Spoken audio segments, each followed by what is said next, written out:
children of Israel leave Egypt. They travel to Mount Sinai, where they received God's law and made a covenant to be his people. Then after 40 years of wandering in the wilderness, Moses transferred his authority to Joshua and ascended the heights of Mount Nebo, and there he died. The Israelites had been waiting centuries for the promise to be fulfilled, and now it was Joshua who would lead them in their conquest of Canaan. The land of Canaan was very different from Egypt. It was a land ruled by many independent city-states with names like Hatzor, Jericho, Hebron, and Arad. The history of these cities has been divided into two major time periods: the Middle Bronze Age, matching Egypt's Middle Kingdom, when they were thriving and fortified by high walls. Then a sudden destruction and burning came upon the land, leaving those cities in ruins and bringing in a new period known as the Late Bronze Age, matching the time of Egypt's New Kingdom. Since archaeologists today see no evidence fitting the account of the Israelites capturing and destroying these major walled cities during the era of Pharaoh Ramesses, skepticism about the story has become widespread.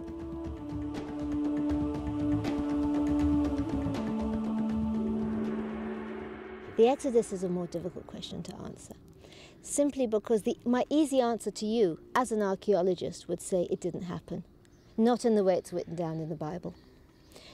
If we didn't have the Bible, we would never, as archaeologists or as Egyptologists, be able to say this happened, a mass exodus of people from one nation with a long journey of 40 years. Of course, you would have 40 years is more than a lifetime in those terms. People died, people were born, and arriving in the Promised Land.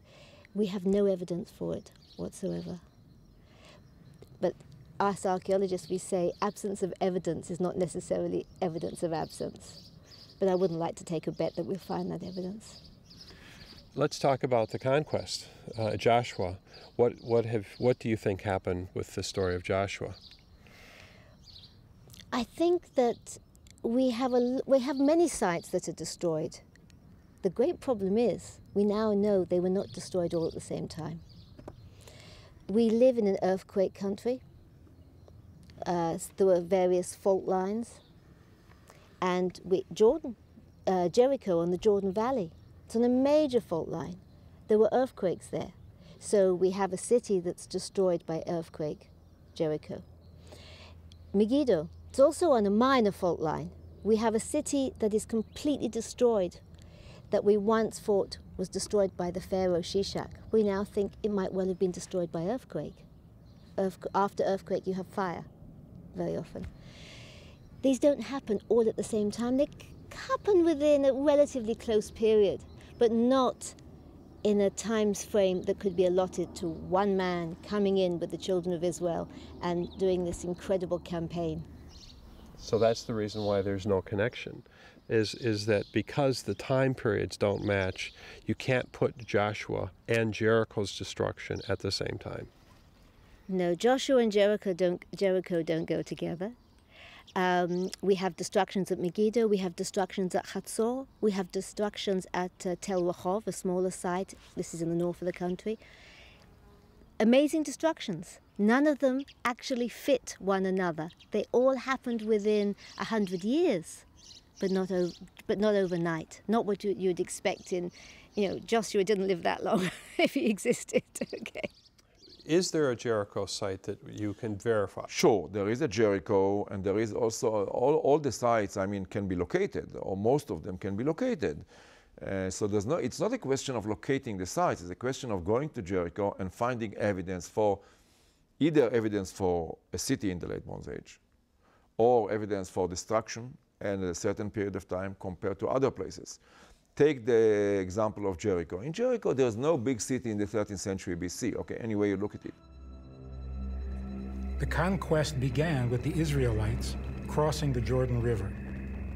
Joshua sent men to spy out the massively walled city of Jericho, and there they met a harlot named Rahab, who reported that all in the land had heard what God had done for the Israelites, and they were terrified.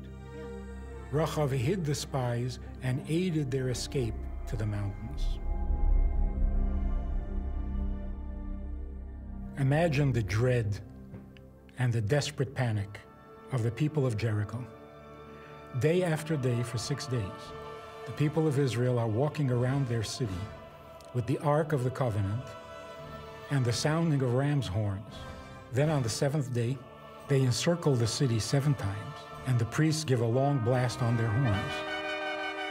The people let loose with a mighty shout. The walls come tumbling down,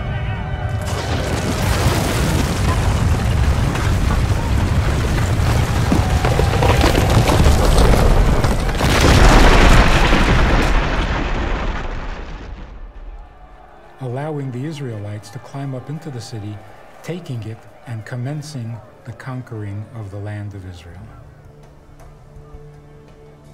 And then we're told they set the city on fire. I spoke to James Hoffmeyer about the excavations at Jericho and the evidence at the site in the time of Pharaoh Ramesses.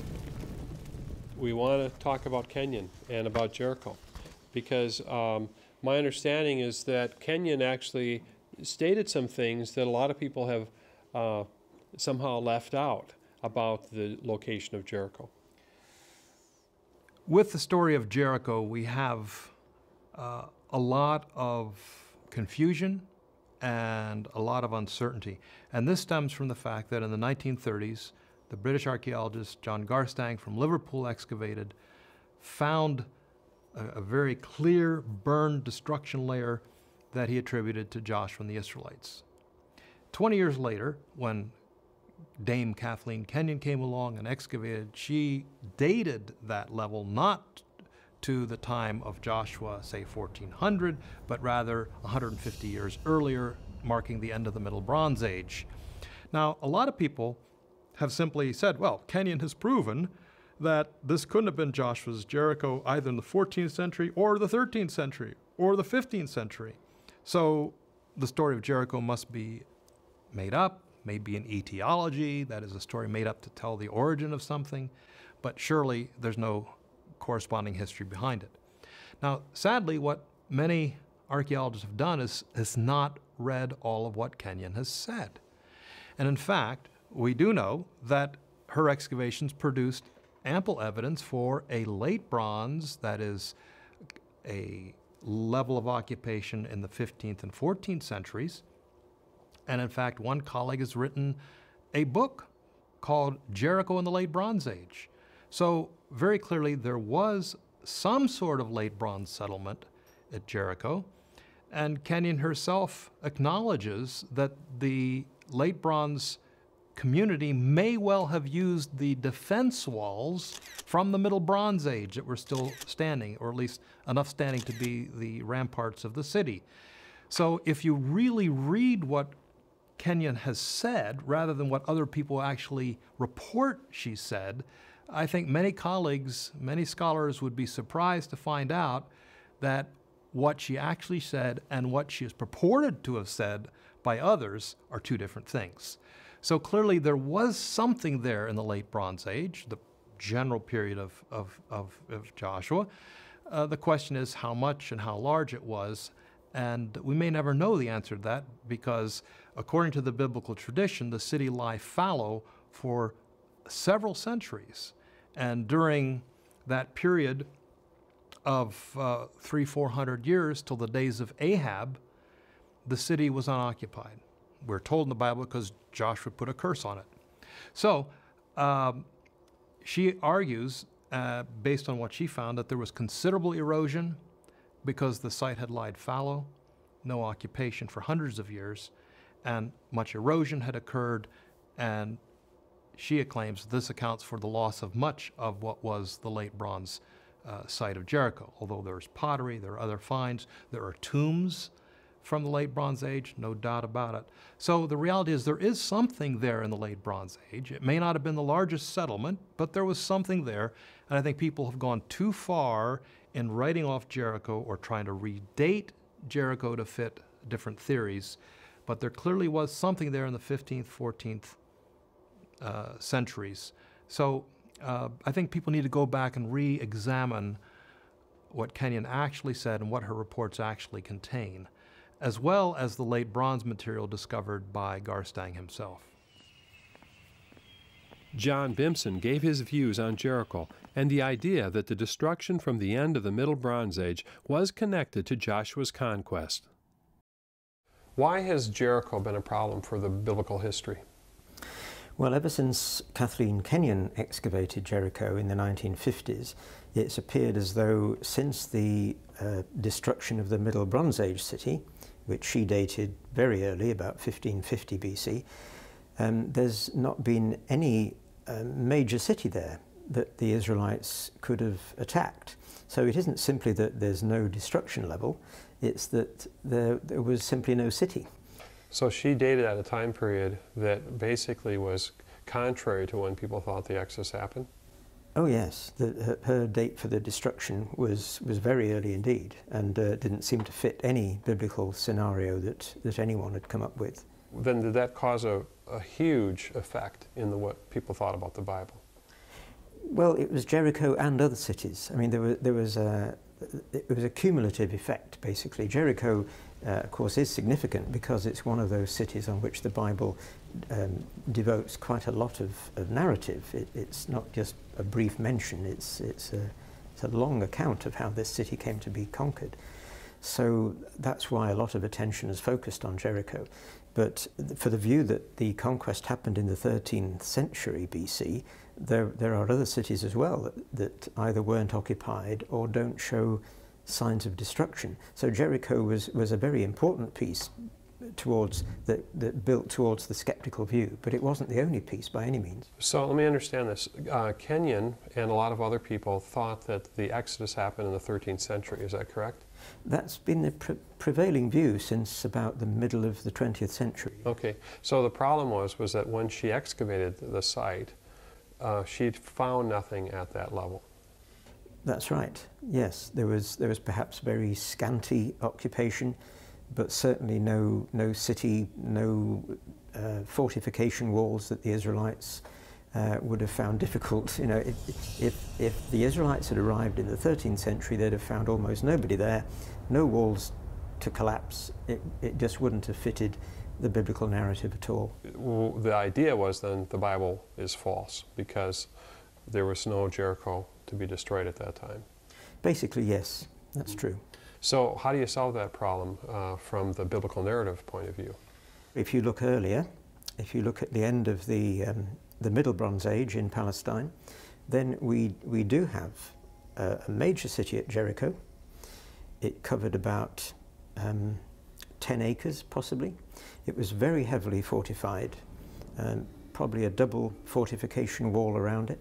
Certainly big enough fortifications to have made the Israelites feel there was no way to conquer this place. Mm-hmm. And yet it was destroyed and it was burnt. So. And Kenyon found that evidence that the city was. She found evidence that there had been an earthquake, and she found evidence that there had been a major burning of the city. But did these events happen at the same time? It seems so. I mean, it's very hard archaeologically to say that one followed immediately after the other, but it does seem as though these events happened in fairly rapid succession, yes. So do you think the big reason why Kenyon suggested there was no evidence was because she believed that the Exodus happened at a completely different time than what the Bible stated? She was expecting that if there was any evidence there at all, it would be in what we call the late Bronze Age. The 1200s? In the 1200s, and it simply isn't there. So her excavations helped to compound this very negative view that was developing not just from Jericho but from other sites as well. Bryant Wood points to the same destruction at Jericho as John Bimson does, but since he does not favor shifting the dates for the Middle Bronze Age in order to connect Jericho's destruction to an Israelite conquest around 1400 BC, Wood argues that the walls actually came down in the Late Bronze Age, not in the Middle Bronze Age as most believe. He believes that the view that places the destruction in the Middle Bronze Age was caused by an error made in dating the pottery from the site. Does Joshua and Jericho go together? Yes. When we come to the site of Jericho, the problem in trying to correlate the archaeological findings there with the biblical record is that the destruction level at Jericho has been misdated by Kathleen Kenyon, who excavated there in the 1950s. She claimed that the city was destroyed around 1550 BC by the Egyptians. Well, there's absolutely no evidence that the Egyptians were ever in the Jordan Valley at this time period. But nevertheless, that's her theory, and that's the dating she came up with. And her dating has been accepted by archaeologists and followed to this very day. Now, I've done a lot of research on Jericho. I've analyzed pottery from all of the expeditions, starting with Garstang in the 1930s, who, by the way, dated the destruction to 1400 BC and did a very fine job, in my opinion, of analyzing his pottery and coming up with that date. But that was overturned by Kenyon in the 1950s. I've studied her pottery, and there's a new expedition there run by some Italians, and they have found pottery from the time period of the destruction of the city. And all of this pottery, when you study it in detail, gives you the dating of 1400. It's late Bronze 1. There's no question about it.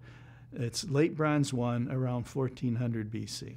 So is this your interpretation, or is it becoming more accepted? Because people are people still leaning towards Kenyon? When was Jericho destroyed? Let's talk about the evidence at the site. When did that happen? From our dating evidence that we have, we can date that destruction to the end of the late Bronze 1 period, around 1400 BC. And that's based on mainly pottery, but we do have in the cemetery some Egyptian scarabs that Garstang excavated in the 1930s. And these are scarabs of pharaohs who ruled in the 15th century BC. And so that is supporting evidence from a documentary source, you could say. But the strongest evidence is the actual Canaanite pottery that's in the destruction layer, and that is late Bronze 1 pottery. Who determined that, or how was that determined? The dating of late Bronze 1? That pottery there, yeah. The dating of the pottery is based on my analysis. Kenyon herself never did an analysis of the pottery she excavated. She only made some off-the-cuff statements in various articles she wrote about Jericho, about the dating. And in her final excavation reports, there is no analysis of that material, unfortunately. And so I have analyzed it, and I need to publish that, obviously, so that other scholars can look at it and realize that the site was not destroyed in 1550 BC, but it continued down to about 1400. It's very clear. So, but the problem right now is that part of the problem is that you haven't published that. Absolutely. In other words, you need to get that published, because then other scholars will have to look at it and say if they accept that. Let's talk about Kenyon. Then how in the world did Kenyon come up with this date if she didn't analyze the pottery? Kenyon's main argument for this 1550 BC date was the fact that she did not find imported pottery in that destruction level. At the time she was excavating, archaeologists were dependent upon imported pottery from the island of Cyprus, and in particular what was called a Cypriot bichrome ware. It was decorated with black and red decoration. She did not find that type of pottery, which was in use in the late Bronze 1 period. And because she didn't find it, she said the city must have come to an end prior to late Bronze 1. So she was making an argument from silence. from something she did not find. She did not look at the local, everyday Canaanite pottery, which she had in abundance in the destruction layer. And that's what I've analyzed, is the local Canaanite pottery, and it's clearly late Bronze 1 in date. So you actually found pottery that puts it at the later date of the time of the conquest. Yes, yes. Well, that's amazing.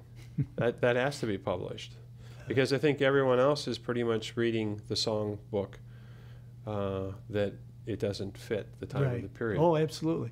The question then is, pottery is basically the types of dishes and pots that you keep grain in. Was that pottery that she was looking for from a different economic level, or was it common to the common people, or what? The Cypriot pottery was imported, therefore it was more expensive.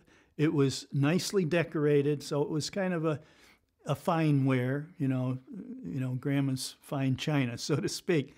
And so it wasn't all that common. It's found mainly in tombs as grave goods. You know, when someone died, they would put this in the grave with them as kind of a memorial gift or something. But it's not that common in the domestic levels. So what you're saying is that the average person wouldn't have it in the first place?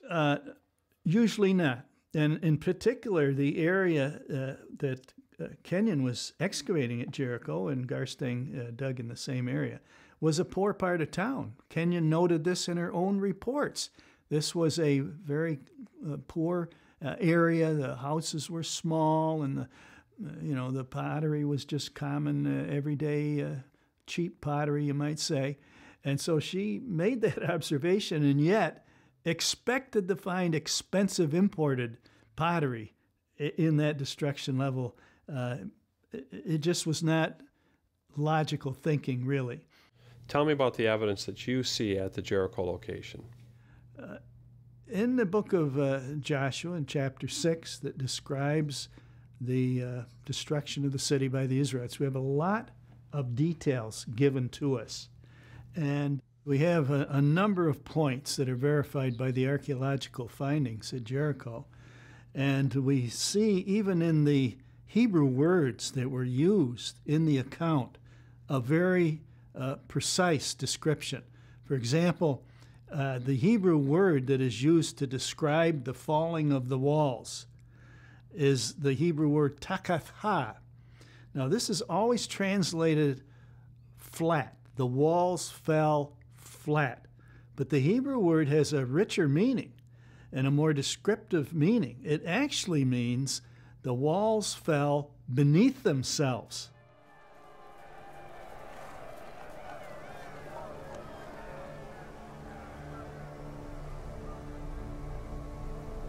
Well, when the city met its end, these mud brick walls collapsed, and they actually fell down to the base of the stone retaining wall.